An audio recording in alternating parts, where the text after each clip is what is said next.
लोग एक बार basal dose बढ़ने के बाद दोबारा नहीं डालते हैं। मैं दोबारा से इनके पौधों के पास खाद डालता हूँ, मिट्टी चढ़ाता हूँ, कुछ एक्स्ट्रा मैं इनमें काम करता हूँ। 8 से 70 टन नॉर्मली एवरेज है, ये तो निकलना ही निकलना चाहिए। अगर इससे कम अगर कोई किसान माल निकाल रहा है तो ये समझो कि वो थोड़ा सा मुनाफे में कम है। जितना ज़्यादा हेल्दी आप प्रोडक्शन आने से पहले बना लोगे पौधे को, उतनी ही बीमारियां कम आएगी।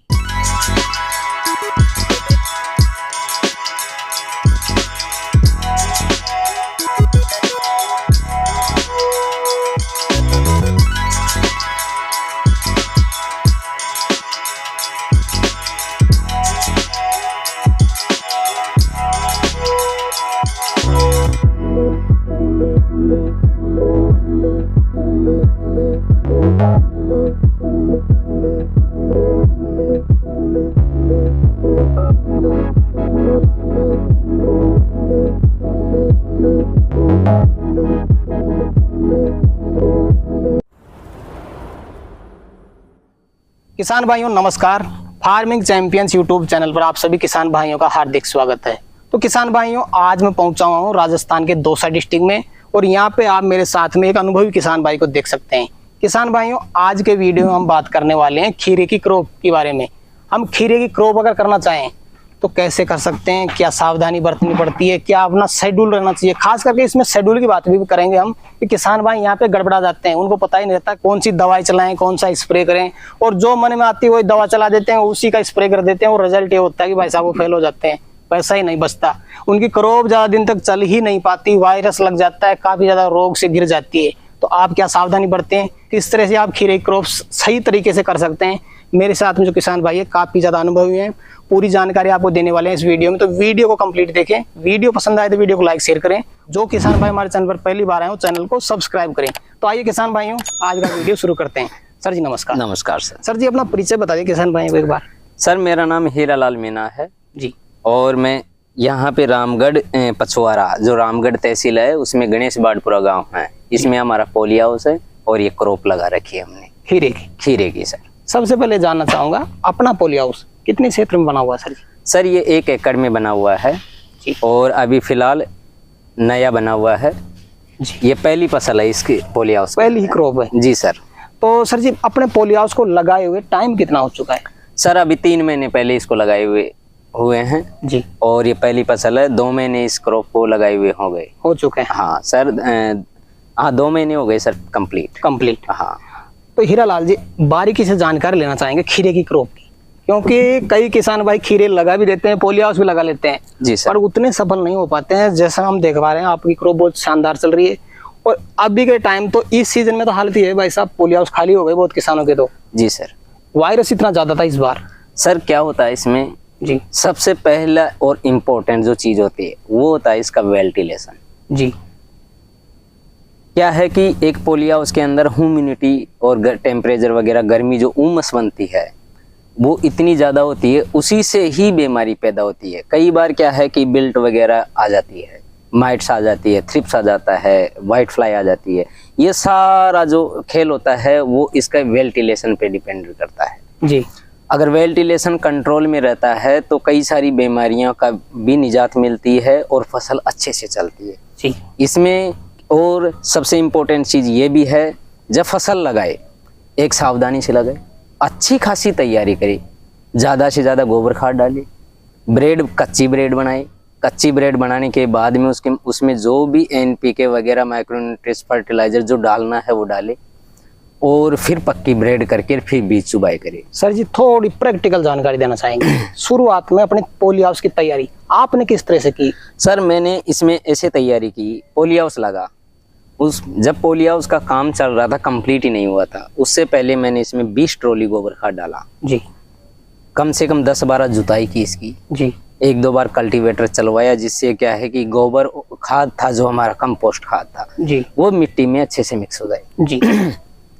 मिक्स होने के बाद हमने इसमें कच्ची ब्रेड खिंचाई की। कच्ची ब्रेड का थोड़ा आइडिया क्या?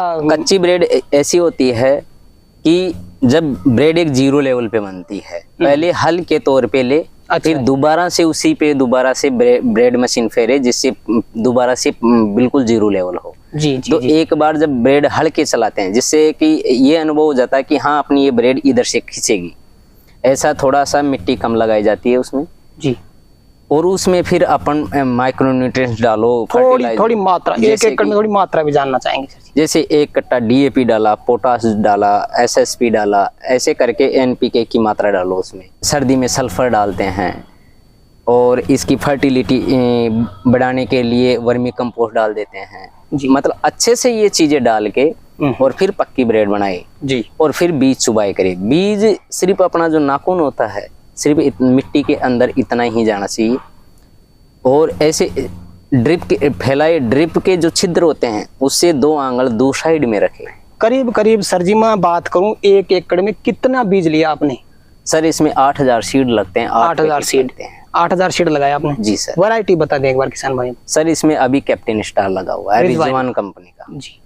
तो अब सर जी जैसे अपना बेड भी तैयार हो गया, उसमें जो खाद डालना था आपने वो डाल दिया, पूरा बीज रोपण करेंगे, वो प्रोसेस बताएं किसान। सर इसमें क्या है कि पहले अपन को ड्रिप बिछानी पड़ती है, और ड्रिप की जो बिछाई है वो इस कदर होनी चाहिए कि एक ब्रेड पे 2 ड्रिप होती है, ड्रिप लाइन होती है, दोनों के छिद्र आमने सामने प्रॉपर मिले हुए होने चाहिए। जी और फिर एक छिद्र छोड़ के दूसरे छिद्र पे दोनों साइडें, जी। एक छिद्र छोड़ के एक छिद्र पे बीज चुबाई होती है। कई सर, किसान भाई क्या कितने डिस्टेंस, कितनी इंच पे लगाते हो बीज? करीब करीब 1 फीट का गैप होता है। 1 फीट का? जी सर। डबल कतार में लगाने पड़ेगा? डबल कतार में जिग जिग टाइप पे जिग जिग टाइम। जी सर। जी जी। तो क्या है कि कई किसान क्या है कि छिद्र के सामने बीज सोख देते हैं, उससे क्या है कि पानी डायरेक्ट छिद्र बीज पे पड़ता है, बीज अंकुरण होता है, बाहर निकलता है, फिर भी जब जब पानी चलाएगा किसान तब तब उसी के ऊपर डलता है, जिससे क्या है कि कई सारे रोग पैदा हो जाए, फफूंदी ऐसा आ जाता है, बिल्कुल गलकंड आ जाता है।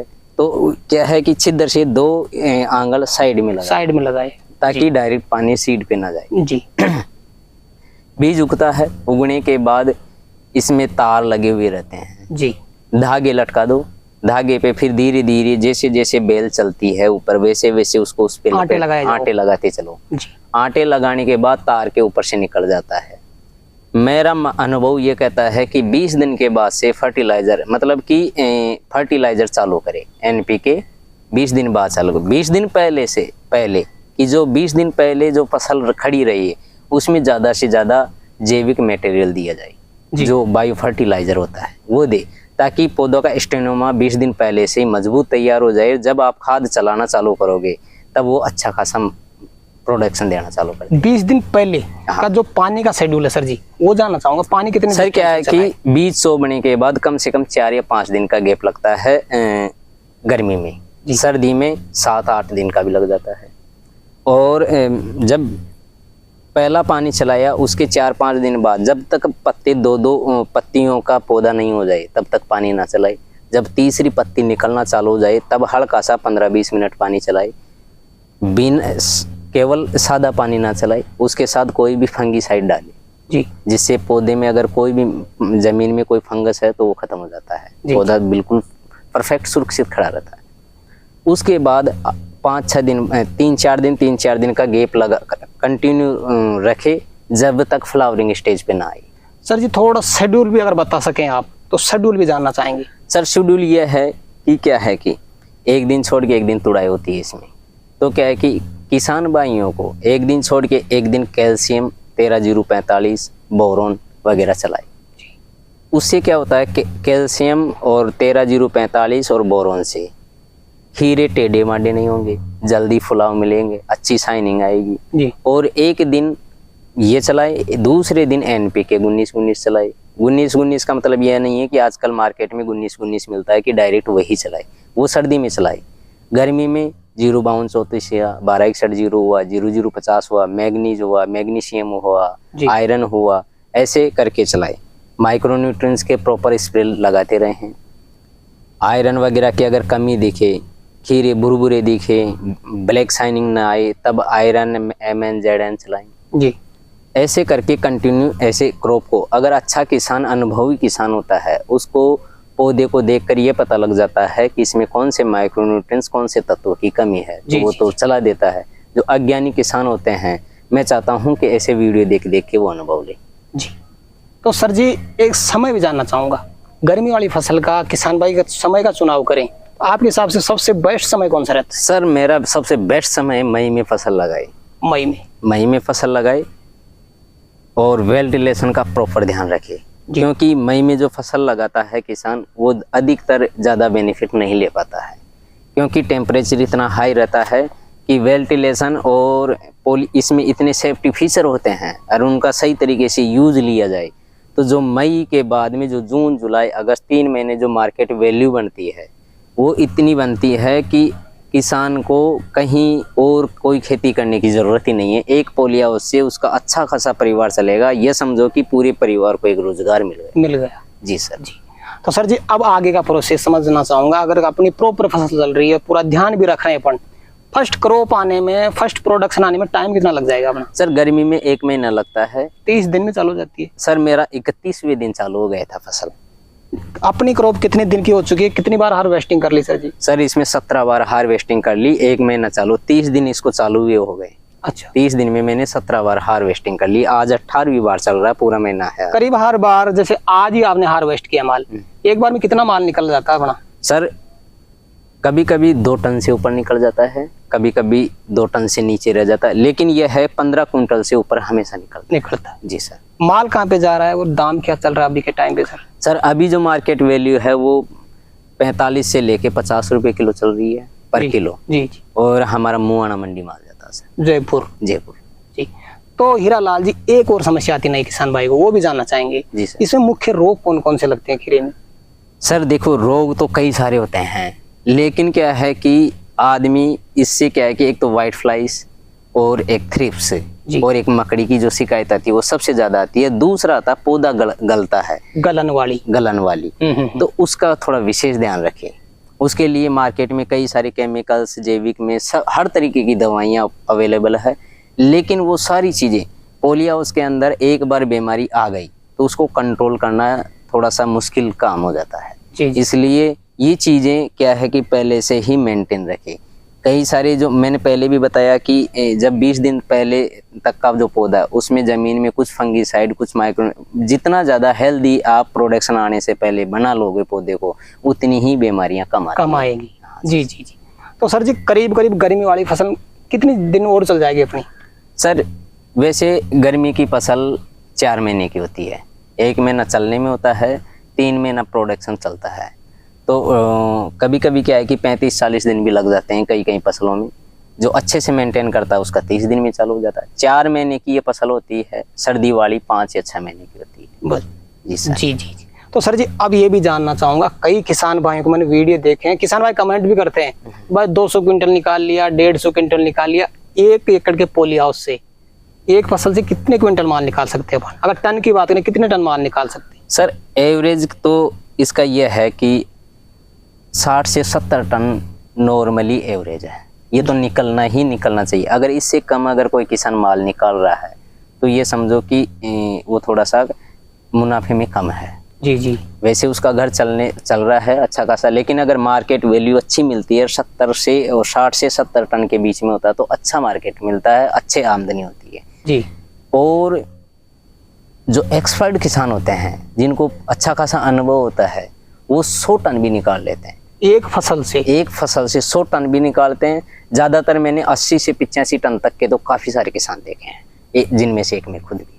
आपने भी निकाला है? जी सर। तो आपने सर जी जो 80-82 टन आप बता रहे हैं, आपने कितना टन माल निकाला और कहाँ पे था वो पोली हाउस, वो भी जानना चाहूँगा। सर वो पोली हाउस मेरा बौड़ी क्षेत्र में है, सिसोलाव गाँव है, वहाँ पे सर। जी जी। हाँ सर। कितना टन निकला वहाँ पे माल? वहाँ सर 82 टन माल। 82 टन माल सर। तो सर जी इस पोली हाउस में जो पानी यूज में लेते हैं आप, वो आप बोरिंग का लेते हैं, कोटे का लेते हैं या फिर फार्म पॉन्ड का लेते हैं? सर हमने क्या किया, जब ये पोली हाउस बना तब हमने एक फार्म पॉन्ड बनाया, उसमें बारिश का पानी इकट्ठा हो गया। बारिश के पानी में क्या नाइट्रोजन वैल्यू अच्छी खासी होती है, पीएच मान अच्छा होता है, बढ़िया शुद्ध पानी होता है, वो हम ज़्यादातर वही यूज करते हैं। जब हमारा पॉन्ड भरता नहीं है, खाली रह जाता, कुछ ऐसी प्रॉब्लम्स आ जाती है, तब हम बोरिंग का पानी यूज में लेते हैं। जी जी। तो सर जी अब मैं वीडियो के लास्ट में थोड़ा ये डिटेल लेना चाहूँगा कि करीब 1 एकड़ के पोली हाउस से दोनों फसल से अपना खर्चा कितना हो जाता है? सर एक फसल कम से कम 3 लाख रुपए का खर्चा मांगती है। अच्छा। जिसमें जुताई उताई वगैरह खाद बीज सब आ जाता है। जी सर। जी सर। तो दोनों फसल का लगाएंगे तो 6 लाख रुपए अपना खर्चा 6 लाख खर्चा होगा सर। और दोनों फसल से कितने का माल सेल कर सकते हैं मार्केट? सर दोनों से मेरा खर्चा निकाल के मेरा जो अनुभव कहता है, अगर अच्छे से 60 से 70 टन अगर माल निकालते हैं तो 20 लाख रुपए खर्चा निकाल के बच जाता है किसान। बच जाता है। हाँ जी सर। और इतना बचना भी चाहिए। इतना बचना भी चाहिए, लेकिन क्या होता है कभी कभी मार्केट वैल्यू इतनी आ जाती है। इस बार मौसम ऐसा परिवर्तन हुआ था मई जून जुलाई में कि लोगों के पोलियो 4-4 लाख रुपए पे ही सिमट गए, क्योंकि बीमारियों का प्रकोप इतना ही आ गया। जी जी। तो इनमें क्या है कि जब मौसम चेंज होता है तब भी बीमारियां आती है। इसलिए मैंने सबसे पहले यही कहा है कि वेंटिलेशन का विशेष ध्यान है, कब पर्दे ओपन करने हैं, कब डालने हैं, कब क्या करना है। तो सर जी काफी पोली हाउस वास्तव में काफी लॉस में भी गए। पोली हाउस में क्रॉप खत्म हो चुकी है कई पोली हाउस। आपके में कोई प्रकोप हमें नजर नहीं आ रहा, बिल्कुल बढ़िया तरीके से चल रही है। क्या मैनेजमेंट में क्या ध्यान रखा आपने? सर क्या है कि 1 महीने तक मैं इनमें क्या है कि जो जैविक प्रोडक्ट होते हैं, बायो कल्चर जो होते हैं, वो ज़्यादातर यूज लेता हूँ, जिससे क्या है कि मिट्टी की उर्वरकता शक्ति डबल हो जाती है। और जब मैं केमिकल चलाता हूँ, कम केमिकल यूज करता हूँ। जी जी। इसलिए बीमारियां कम जकड़ती है। बायो फर्टिलाइजर में ज़्यादा यूज करता हूँ। लोग एक बार बेसल डोज बढ़ने के बाद दोबारा नहीं डालते हैं। मैं दोबारा से इनके पौधों के पास खाद डालता हूँ, मिट्टी चढ़ाता हूँ, कुछ एक्स्ट्रा मैं इनमें काम करता हूँ। अगर आपने जो दोबारा खाद डाला पौधे में, अगर मैं जानना चाहूँ तो सर जी कौन कौन सा खाद? सर उसमें क्या होता है, माइक्रो न्यूट्रिएंट्स लेता हूँ मैं, ट्राइकोडर्मा, सुडोमोनास, ऐसे 2-4 फंगस लेता हूँ, और उसमें कुछ माइक्रो न्यूट्रिएंट्स डालता हूँ।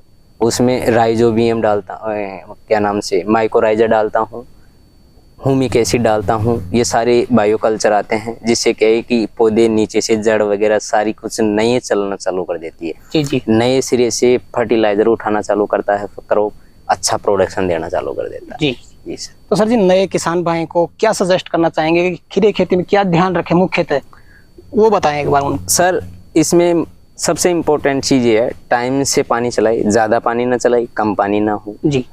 फर्टिलाइज़र ज़्यादा ना दे, प्रॉपर मात्रा में दे। जैसे कि हम देते हैं, जैसे हम 052 देते हैं, कभी आधा किलो भी दे देते हैं, कभी 1 किलो भी दे देते हैं। लगता है कि पौधों में फूट आने कम आ रही है, कभी कभी जब बड़े पौधे हो जाते हैं तब हम जिंक सल्फेट चालू करते हैं। जी। हम क्रॉप को देखते हुए क्रॉप की डिमांड के अनुसार खाद चालू रखते हैं, कितना ज़्यादा चाहिए क्योंकि ज़्यादा खाद देने से ज़्यादा प्रोडक्शन नहीं आता है। क्योंकि खाद तो नीचे जैसे जैसे डेली बेसिस पे पानी चलाना पड़ता है, खाद की मात्रा कुछ नीचे भी चले जाती है, केमिकल रेशो ज़मीन में ज़्यादा बढ़ता है, इसलिए प्रॉपर मात्रा में दे। जी। ऐसा नहीं, कई किसान ये करते हैं कि ज़्यादा माल लेने के लिए 5 किलो खाद चला दो, 10 किलो खाद चला दो, ऐसा भी कर देते हैं।